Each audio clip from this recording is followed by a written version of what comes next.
Hello à tous, j'espère que vous allez bien. Bienvenue sur ma chaîne. Moi c'est Elodie, je suis naturopathe et étudiante en troisième année à l'école Pranathéna.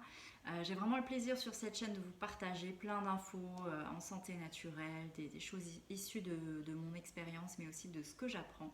Donc si vous n'êtes pas encore abonné, je vous encourage à le faire et je vous remercie d'ailleurs pour votre soutien. Alors j'ai récemment, il y a quelques semaines, été en entreprise pour un atelier qui s'appelait comment devenir acteur de sa santé. Et j'ai posé la question de savoir qu'est-ce que c'est pour vous la santé. Et j'ai eu des réponses assez intéressantes. Donc il y a des personnes qui m'ont dit c'est de ne pas être malade. D'autres personnes m'ont dit c'est juste de se sentir bien. Et puis quelqu'un d'autre m'a dit c'est être capable de faire tout ce qu'on a envie de faire. Donc de ne pas avoir de limites dans tout ce qu'on a envie de faire. Et j'ai trouvé ça super intéressant parce que c'est une question qui n'est pas évidente forcément à répondre et on n'a pas l'habitude de se la poser. Et puis parfois on pense que s'occuper de sa santé, c'est aller chez le médecin ou chez le spécialiste quand on est malade. Alors bien sûr que c'est ce qu'il faut faire, évidemment, mais nous ce qui nous intéresse en fait c'est de travailler en amont pour justement éviter de se retrouver dans des situations désagréables ou des situations chroniques qui perdurent et qui font qu'on ne se sent pas bien et que justement on ne peut pas faire tout ce qu'on a envie de faire. Dans la vie on ne peut pas éviter toutes les maladies, c'est sûr. Même moi si je suis naturopathe, je peux très bien être malade demain, avoir une crise ou quelque chose. Mais en tout cas, c'est d'aller vers le plus de santé possible et mettre toutes les chances de son côté, c'est-à-dire vraiment devenir acteur de sa vie et de sa santé pour bien vivre. Alors peut-être que vous le savez déjà, mais il y a plusieurs stades à la maladie. On a tout d'abord le stade réactionnel, donc c'est vraiment les premiers signaux du corps. Ce sont des petits signaux, ça peut être quelques boutons, ça peut être une chute de cheveux, ça peut être un rhume. Donc là, on va vraiment être sur des petits signes réactionnels qui sont généralement pas graves, mais qui montrent qu'il y a un début de déséquilibre dans le corps. Ensuite, on va arriver au stade aigu. Donc là, ça va être quelque chose qui est considéré en naturopathie comme une crise de nettoyage. En fait, le corps va accumuler beaucoup trop de toxines, beaucoup trop de choses qui l'empêchent de fonctionner correctement. Et du coup, il va expulser vers l'extérieur tout ce qu'il peut. Donc en fait, d'un point de vue de la santé naturelle, c'est plutôt quelque chose de bénéfique parce que ça va durer très peu de temps et puis le corps va se débarrasser de ce dont il n'a plus besoin. Ça peut être une gastro-entérite par exemple en fin d'année. J'ai un petit peu trop mangé, trop gras, trop sucré, le corps ne supporte plus, je fais une gastro. Ça peut être une grippe, une rhinopharyngite, voilà, ça dure très peu de temps. On sort ce qu'il y a à sortir et puis après la vie reprend son cours. Jusqu'ici tout va bien. Ce qui commence à être plus embêtant, c'est le stade chronique. Le stade chronique, c'est quelque chose qui vient, qui revient, qu'on n'arrive pas à régler. On prend peut-être des médicaments et puis finalement ça continue. Donc ça peut être pour les femmes des cystites chroniques, ça peut être des sinusites chroniques, ça peut être des problèmes digestifs qui ne se résolvent pas. Donc là, on est sur le stade chronique. Et le dernier stade, c'est le stade dégénératif. Donc là, on va vraiment avoir l'organe qui est tellement affaibli, qui a été tellement sollicité ou sursollicité qu'en fait, il commence à dégénérer. Et là, on va avoir des pathologies plus graves comme des cancers, des scléroses en plaques, des maladies de Parkinson, du diabète, un infarctus, voilà ce genre de choses. Donc si nous, on veut éviter cette chronicité ou ce stade plus avancé, eh bien en fait, c'est notre mode de vie, c'est notre façon de vivre qui va être impactante.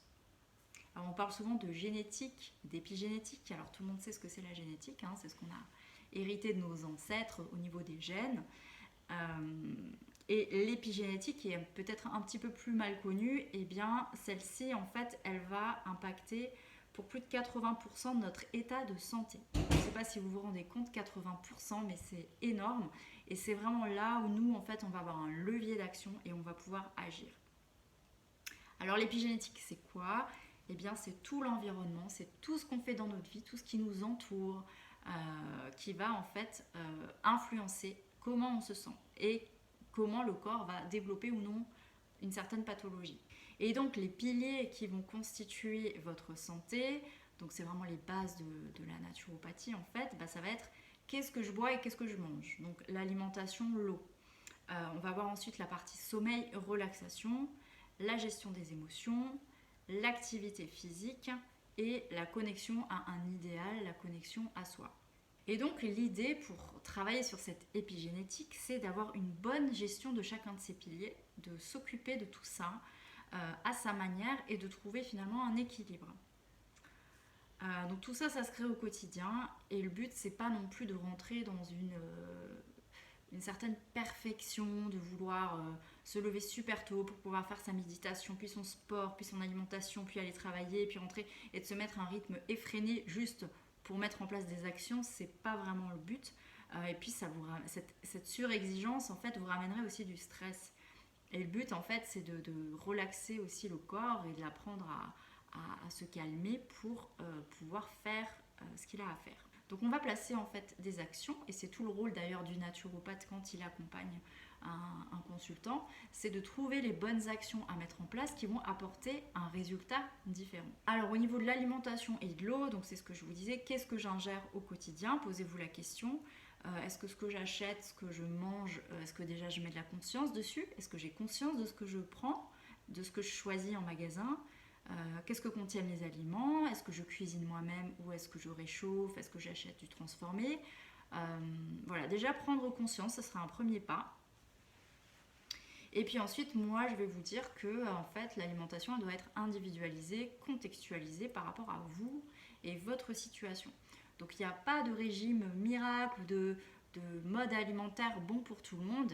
Il y a évidemment des bases communes et des socles communs qui font que l'alimentation est saine ou pas, mais ça va dépendre de chacun, de chaque capacité digestive, est-ce qu'il y a déjà une pathologie ou pas. Si vous voulez d'ailleurs avoir plus d'infos sur comment manger plus sainement, j'ai publié une vidéo sur le sujet, donc je vous la mettrai en description. Ensuite, le sommeil et la relaxation, vraiment très très important, et on a tendance à le négliger dans une société où on est tous un peu en train de courir tout le temps. Eh bien oui, le sommeil est nécessaire et indispensable, ce n'est pas une perte de temps comme certains le pensent parfois. Et il est important d'avoir un sommeil en quantité et en qualité, c'est-à-dire de dormir un certain nombre d'heures qui me suffisent, mais aussi pendant ces heures-là, est-ce que mon sommeil est vraiment réparateur ou est-ce que je fais des insomnies, est-ce que je fais des cauchemars, est-ce que je me réveille, si oui à quelle heure, voilà, et comment aussi je me sens le matin. Ça, c'est une question super importante à se poser. D'ailleurs, j'avais fait aussi une vidéo sur le sujet du sommeil où je vous partageais des conseils pour mieux dormir, une vidéo qui a eu beaucoup de succès, donc je vous la repartagerai également. Ensuite, le stress et les émotions, peut-être un des piliers les plus importants à prendre en charge, parce que même si on s'occupe de l'alimentation, qu'on fait du sport, qu'on dort à peu près bien, si de l'autre côté vous n'arrivez pas à gérer vos émotions dans la journée, l'alimentation à elle seule ne suffira peut-être pas à vous sentir mieux. Et puis si on est stressé, même si on va manger une super assiette bio avec des produits bruts, avec des produits nourrissants, riches en micronutriments, macronutriments, et bien si vous êtes stressé ou que vous avez le ventre noué, vous n'allez pas bien digérer, et si vous ne digérez pas bien, vous n'allez pas absorber non plus les vitamines et les minéraux nécessaires au bon fonctionnement du corps. Donc vous voyez que c'est un ensemble de choses mis en corrélation qui en fait va apporter un résultat. Et puis en naturopathie, on a plein d'outils, on peut faire de la relaxation, de la méditation, on peut reguider vers de la sophrologie, on peut respirer tout simplement, et puis on peut se complémenter, peut-être parce qu'il y a des carences en minéraux, il y a des plantes aussi adaptogènes qui aident à mieux vivre les choses. Mais l'important, c'est quand même d'aller à la cause profonde du stress. Pourquoi est-ce qu'il est là ? Est-ce que c'est mon environnement qui ne me convient pas? Est-ce que je me mens à moi-même? Est-ce que est-ce que je suis carencée? Est-ce que je dois changer quelque chose? Ensuite, l'activité physique, super importante aussi pour gérer son stress correctement, parce qu'en fait, quand vous êtes en stress chronique, par exemple, vous allez avoir beaucoup de cortisol dans le sang. Et le sport, en sport cardio, en sport un petit peu à intensité, va nous permettre d'expulser ce cortisol et du coup de refaire baisser un petit peu la tension. Le sport va aussi libérer des endorphines, donc il va faire qu'on va se sentir bien après la séance, on va se sentir plus relaxé, on va aussi s'oxygéner, donc les poumons vont travailler, vont ramener de l'oxygène frais, La peau va transpirer, du coup elle va éliminer des toxines. Donc on va vraiment stimuler tous les organes et ce sont des bienfaits vraiment globaux que vous allez avoir si vous corrélez l'activité physique aux autres piliers de la santé. Et enfin, quelque chose qui est très important, dont on ne parle peut-être pas assez souvent, c'est quelle est votre connexion à vous-même, comment vous vous sentez par rapport à vous-même. Et puis, quel est votre idéal? À quoi est-ce que vous croyez? Qu'est-ce que vous avez envie de vivre ici dans cette vie? Voilà, c'était les 5 piliers de la santé. Je ne vais pas rentrer davantage dans le détail. En tous les cas, j'espère que cette vidéo vous aura donné des clés, des pistes pour mieux comprendre ce qu'est la santé d'un point de vue naturopathique. Et évidemment, ça reste très bref, il y aurait encore beaucoup de choses à dire. Je vous rappelle aussi que vous pouvez vous abonner à ma newsletter mensuelle où je partage davantage de contenu et vous avez accès gratuitement à mon e-book 5 conseils pour une peau saine qui est donc gratuit et que je vous mettrai en commentaire. Voilà, je vous souhaite de bien vous porter jusqu'à ma prochaine vidéo et puis je vous dis à bientôt. Ciao!